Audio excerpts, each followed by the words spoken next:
Inorganic chemistry का ये इतना इंपॉर्टेंट पॉइंट है जिसके अंदर मैक्सिमम बच्चे आंसर गलत ही देते हैं।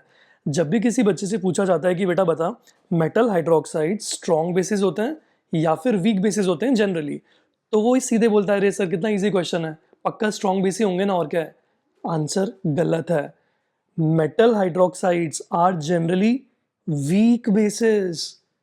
तो बच्चा मोस्टली स्ट्रॉन्ग बेस क्यों बोलता है? क्योंकि वो इसका एक्सेप्शन रटता है बचपन से। क्या एक्सेप्शन है? देखो, समझते हैं इस चीज को। आपको पहली चीज तो ये याद रखनी है कि बेटा generally metal hydroxides weak bases होते हैं। इतनी बात समझ में आई? ठीक है। But they are some exceptions. वो एक्सेप्शंस क्या है? वो एक्सेप्शंस है ग्रुप 1 के कुछ मेटल्स और ग्रुप 2 के कुछ मेटल्स। कौन कौन से? सोडियम से लेकर सीजियम तक, ये और स्ट्रॉन्शियम और बेरियम, इनके जो भी हाइड्रोक्साइड्स होंगे वो स्ट्रॉन्ग बेसिस होंगे। इनके अलावा जितने भी मेटल हाइड्रोक्साइड्स होते हैं वो वीक बेसिस होते हैं। बात समझ में है क्या? मतलब जनरली सारे क्या होंगे? Weak bases. केवल इनके होंगे स्ट्रॉन्ग बेसिस। और बचपन से बच्चा क्या पढ़ता है? NaOH, right. और NaOH तो स्ट्रॉन्ग होता है, तो वो ये मान लेता है कि सारे के सारे मेटल हाइड्रोक्साइड्स ही स्ट्रॉन्ग बेस होंगे, लेकिन ऐसा नहीं है। जो आपने बचपन से पढ़ा हुआ है ना बेटा, वो एक्सेप्शन है। बात समझ में आई? ठीक है, इस पे क्वेश्चन को सॉल्व करते हैं। आपको ये बताना है ये जो मेटल हाइड्रोक्साइड्स आपको दिए गए हैं, कौन से इनमें से स्ट्रॉन्ग बेसिस है और कौन से वीक बेस है।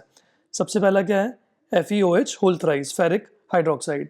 देखो, उस एक्सेप्शन वाली लिस्ट में नहीं है वो। इस लिस्ट में तो नहीं है आयरन, इसका मतलब पक्का वो क्या होगा? वीक बेस ही होगा। ठीक है, इसका मतलब this one is a weak base. NaOH उस एक्सेप्शन वाली लिस्ट में है, इसका मतलब वो हो गया स्ट्रॉन्ग बेस। ये एक्सेप्शन वाली लिस्ट में नहीं है, इसका मतलब तो वीक ही होगा। ये भी उस एक्सेप्शन वाली लिस्ट में नहीं है, तो जनरली मेटल हाइड्रोक्साइड्स क्या होते हैं? वीक होते हैं। ये उस लिस्ट में है एक्सेप्शन वाली में, इसका मतलब ये स्ट्रॉन्ग हो जाएगा, स्ट्रॉन्ग बेस।